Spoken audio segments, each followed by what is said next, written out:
Pursuant to Clause 8. Infighting among U.S. House Republicans stalled two spending measures on Tuesday, pushing the government even closer to the brink of shutdown by the end of the month. One involved a procedural but key vote to move forward a 30-day stopgap measure that would keep federal agencies afloat after funding expires on September 30th.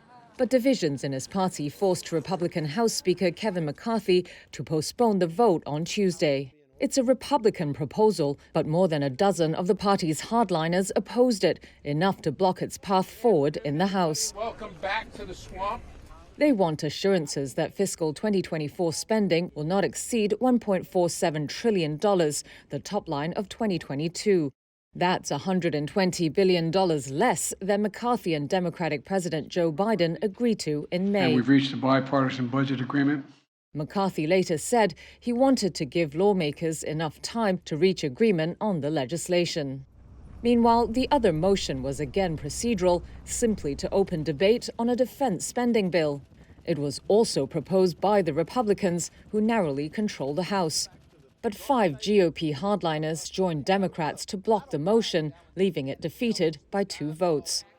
After the raucous session on Tuesday, several more moderate Republicans expressed frustration over the failures.